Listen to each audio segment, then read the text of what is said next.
Aarush, by the way, ती प्रिशा कोण आहे? आय मीन तू कसं ओळखतोस तिला? एका कॉलेजमध्ये होता का तुम्ही? खरंच काही नाहीये ना तुमच्या दोघांमध्ये? परीने अचानक प्रश्न केला. नाहीये. असतं तर सांगितलं असतं. शी इज माय बेस्ट फ्रेंड. सध्या तरी एवढंच सांगू शकतोय. पुढं सांगण्यासारखं काही असेल तर नक्की सांगेन. आरुष आईस्क्रीम खात म्हणाला. एव्हाना बराच वेळ शांतता होती. दोघांचं आईस्क्रीम खाऊन संपलं आणि परीने कारमधली शांतता त्याला एक प्रश्न विचारून भंग केली. नाईस स्त्री, आणि तुझ्याबद्दल काही सांग. तू काहीच बोलला नाहीयेस आत्तापर्यंत तुझ्या घरच्यांबद्दल. तुझी बहीण, तिचं ऑपरेशन झालंय ना? कशी आहे आता ती? आणि आई कशी आहे तुझी? कधीतरी भेटव मलाही तुझ्या फॅमिलीला. आता लग्न करणार आहोत ना आपण? परीने नेमकं विचारलं आणि आता आरुष जरा 2 मिनिट शांतच झाला. अरे बोल ना काहीतरी. परी, मला तुला एक गोष्ट सांगायची होती. कोणतंही नातं विश्वासावर उभं राहतं, नाही का? हो, अर्थात. मी जे काही आज सांगतोय ते ऐकून तुझा निर्णय तर बदलणार नाहीस ना? आपण ऐकत आहात इश्क रिस्क या कथेचा पुढचा भाग सुरू करण्याआधी प्लीज माझ्या चॅनलला सबस्क्राईब करून घ्या आणि आधीचे पार्ट ऐकले असल्याची खात्री करून घ्या. चला सुरुवात करते. इश्क रिस्क भाग 24. काय चाललंय तुझं आरुष? तेही मॉम समोर. ती विचारते तोवर तो तिला बाहेर साईडला घेऊन आला आणि तिला साईडला नेत तिच्या अगदी जवळ जात उभा राहिला. ही आपली फर्स्ट डेट समजूया का? त्याने डोळ्यात डोळे घालून तिला विचारलं. अचानक त्याच्या प्रश्नाने आणि असं जवळ येण्याने वाढलेली स्पंदनं कंट्रोल करत ती त्याला भिरभिरत्या नजरेने पाहू लागली. तो जवळ येऊ पाहत होता आणि तिनं ते हेरलं. आधी आईस्क्रीम खायला घालतोयस ना मला? हो तर चल. मला त्याने डोळे मिचकावले आणि तिच्या हाताला धरून कारकडे निघाला. ड्रायव्हिंग सीटवर आताही तोच जाऊन बसला. परी त्याच्या साईडला जाऊन बसली. त्याने कार स्टार्ट केली आणि कारने क्षणार्धात वेग पकडला. काहीच वेळात कार एका छोट्या आईस्क्रीम पार्लर पुढे थांबली. तू थांब इथंच, मी आलोच आईस्क्रीम घेऊन. तुझ्यासाठी कोणता फ्लेवर घेऊ?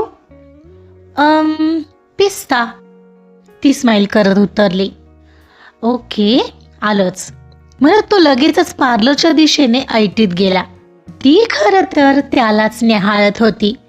तिनं थांबवलं की तो आहे त्या ठिकाणी थांबत होता. मघाशीही जवळ येणारा तो लगेचच थांबला. कसलीही जबरदस्ती त्याने तेव्हाही केली नाही.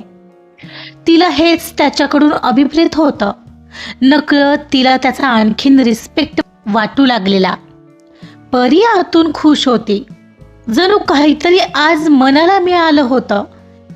तो मनात काही हेतू घेऊन आला असेल असं त्या क्षणी तरी अजिबातही मनात आलं नव्हतं.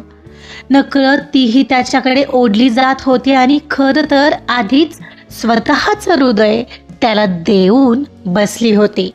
त्यामुळे किंतु परंतु हा नव्हताच. तो काहीच क्षणात दोन्ही हातात 2 आईस्क्रीम घेऊन आला. त्याने स्वतःसाठी ब्लॅक करंट फ्लेवर आणलेला. कारमध्ये बसताच त्याने तिचा पिस्ता फ्लेवर तिच्या समोर केला. मला तो हवाय. अगं पण तुला पिस्ता हवा होता ना? आरुष एकदम गोंधळून विचारू लागला. आता माझं मन बदललंय. आता मला तो हवाय. परी मिश्किलपणे म्हणाली.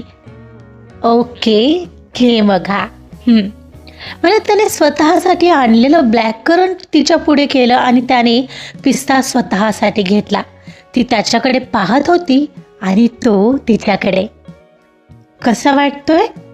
ठीक आहे, नॉट बॅड. ओ, म्हणजे नाही आवडला ना? परीने विचारलं. असं काही नाहीये, आईस्क्रीम तर आईस्क्रीम आहे ना. प्रत्येकाचा स्वाद वेगळा युनिक असतो and I am okay with it. पण तू खाणारीस का आता?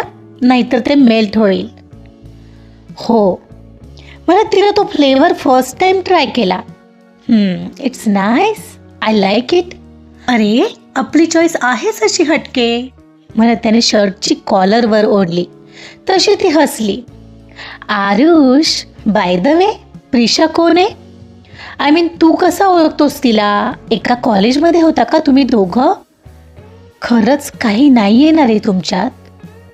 परीचा प्रश्न अचानक आला. नाही आहे. असं असतं तर सांगितलं असतं. शी इज माय बेस्ट फ्रेंड.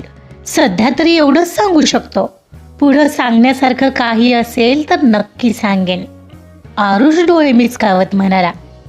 एव्हाना बराच वेळ शांतता होती. दोघांचं आईस्क्रीम खाऊन संपलं आणि परीने कारमधली शांतता त्याला एक प्रश्न विचारून भंग केली.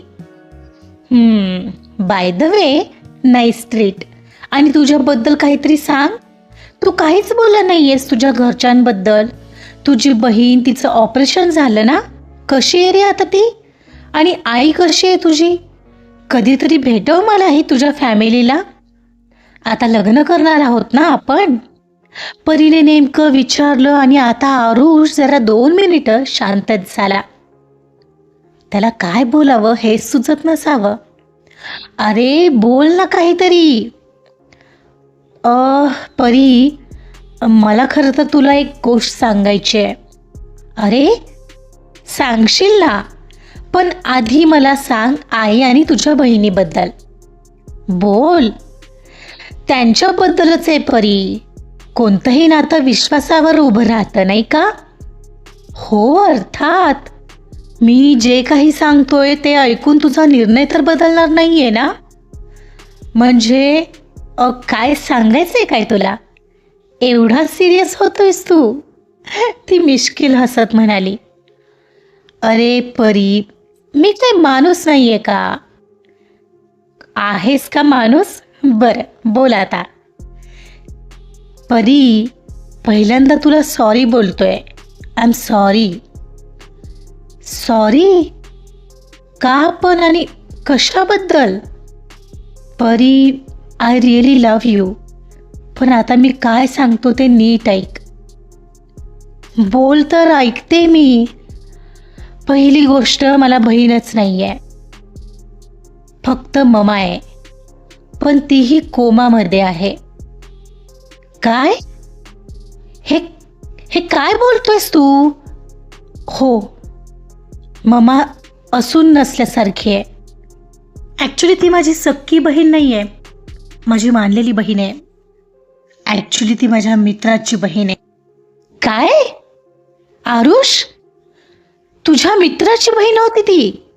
म्हणजे तू खोटं बोललास माझ्याशी? आणि मग जिच्या ऑपरेशनसाठी तू पैसे मागितले ती कोण होती? ती कोण होती? परी, त्यावेळी गरज होती. खरं तर नंतर सांगणार होतो मी तुला, जे की मी आता सांगतोय. तू विचार कर, तुझा जिवलग मित्र तुला मदत मागायला आलाय, ज्याने कधी काळी खरंच तुला खरा आधार दिलेला. आणि तेव्हा त्याची बहीण जीवन मरणाच्या दारात होती. तीही मला दादा म्हणत असायची, जिला लहानाचं मोठं होताना मीही पाहिलंय. मग मी खोटं बोललो, पण त्या क्षणी तिचा जीव वाचणं महत्त्वाचं होतं. जे मला योग्य वाटलं तेव्हा ते मी केलं. पण आज खरं काय तेच सांगतोय.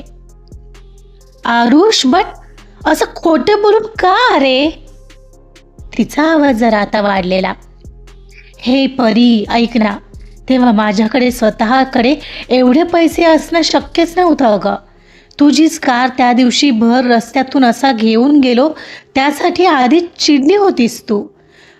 पण मग दुसऱ्यासाठी अशी मदत मागून तू केली असतीस का? मग मी कसा बोलणार होतो?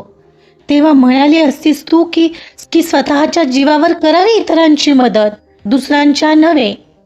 त्यानं तिचं वाक्य जसंच्या तसं तिला ऐकवलं. अरे पण मग मानसी, तिलाही तर हे सगळं माहिती होतं आणि तिनं हे सगळं माझ्यापासून लपवलं का? ते मला माहीत नाही. वेळ आल्यावर मी तुला सांगणार होतो ते मी आता तुला सांगितलंय. तिचं मला माहीत नाही, पण हो, आपलं जवळ येणं तिला फारसं पटत नाही आहे हे मात्र तितकंच खरं आहे. कशावरून? आणि तिला प्रॉब्लेम असणार आहे. तू विसरतेस का? ती माझ्यात गुंतली होती. त्या दिवशी कशी तिरकस बोलत होती ती हॉस्पिटलमध्ये पाहिलंस ना? तर याचा इश्यू करून ती तुला भडकवेल आणि मला तिथून जॉबवरून काढण्याचा प्रयत्न करेल. सो मी तुला हे सत्य बोललो आहे. सो आता जो तुझा निर्णय असेल. तिला हवं तेव्हा मला ऑफिसमध्ये घ्यायला हेल्प केली आणि आता हेल्प केली म्हणजे? पण अरे ती असं कधी करणार नाही आरुष, शक्यच नाही. आणि करत असेल तर मी आहे. तुला काळजी करायची काही गरज नाही आहे. पण आरुष, आता हे शेवटचं खोटं असेल हा तुझं. मला चालणार नाही निदान तुझ्याकडून तरी. परीने त्याला रागात ऐकवलं. प्रॉमिस परी, असं पुन्हा होणार नाही. I promise you. पण मानसिका अशी वागली माझ्याशी. आरुष ती माझी फ्रेंड आहे यार, आत्ताची नाही लहानपणापासूनची. मला अजिबात हे पटलेलं नाही आहे. माझा किती विश्वास आहे तिच्यावर, तिला काय माहीत नाही.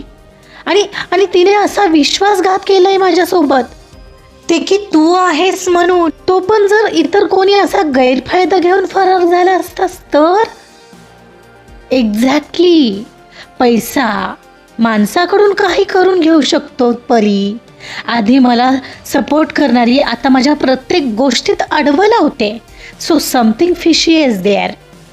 आरुष म्हणाला आणि विचार करून परीला जरा रागच आला. हे परी, सो ना तू यार, आता नको ना त्याचा विचार करू यार, आपली डेट स्पॉईल होते. तो तिला शांत करू लागला. It's hurting.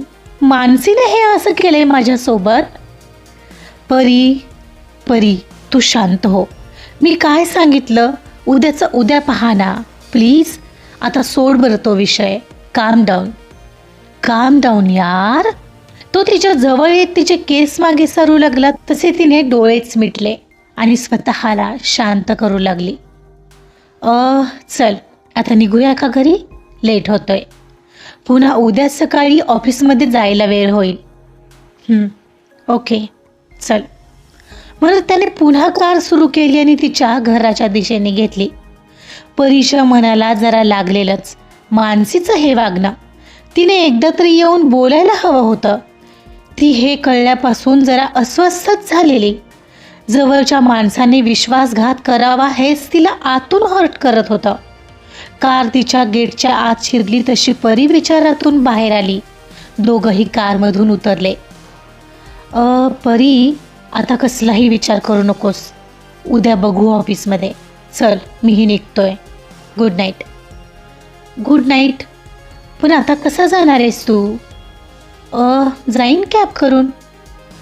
मग एक काम कर, ही कार घेऊन जा आणि उद्या ऑफिसला जाताना मला पिक कर. ओ चालेल असं? धावेल. ती स्माईल करत म्हणाली. Okay bye. म्हणत तो कारचं डोअर ओपन करणार तर तिने त्याला पुन्हा हाक मारली. आरुष. हां बोल ना. तो वळला तर ती त्याच्या अगदी जवळ आलेली. आरुष, आय लव्ह यू म्हणत ती त्याला बिलगली, जे त्याला अगदीच अनपेक्षित होतं. त्यानेही अलगदच तिला मिठीत घेतलं. आय लव्ह यू टू परी. Love you so much. Aarush, please यापुढे माझ्यापासून कोणतीही गोष्ट लपवू नकोस हां प्लीज. ती बाजूला होत त्याच्या डोळ्यात पाहत म्हणाली. तोही तिच्या डोळ्यात पाहत उत्तरला. ती क्षणभर हरवलेली त्याच्या डोळ्यात, जणू ती स्वतःहून काही वेगळंच एक्सपेक्ट करत होती त्याच्याकडून. आणि तो तिला अशा रूपात पाहून स्तब्ध झालेला. एका वेगळ्याच ओढीने त्याच्या जवळ जात तिने टाचा उंचावून त्याला गालावर किस केला. गुड नाईट म्हणत किंचित स्माईल करत ती तिथून निघून गेली. ती जाईपर्यंत तो तिलाच पाहत राहिला होता. ती घरात गेली आणि तिथून हात हलवला आणि डोअर लावलं. त्यानंतर तो कारमध्ये बसला. आय एम सॉरी परी, माझा नाईलाज होता मानसीबद्दल सांगण्याचा, कारण ती तुझ्यासोबत आता नसायला हवी. नंतर मीच तिला तुझ्यापर्यंत पोहोचवेन, पण तोपर्यंत हे असंच व्हावं लागेल. त्याशिवाय मला सिद्धच करता येणार नाही आहे की तू त्यावेळीही कशी चुकली होतीस. आजचा भाग इथं संपलेला आहे. आरुष नेमका काय प्लॅन करतोय हे कधी बाहेर येईल, कारण आता सुद्धा त्याने परीला मानसीच्या विरोधात भडकवलंय. बघूया काय होतंय पुढच्या भागामध्ये. त्यासाठी ऐकत रहा इश्क रिस्क. कथा आवडत असेल तर प्लीज लाईक करा, सबस्क्राईब करा आणि शेअर सुद्धा करा. Thank you so much.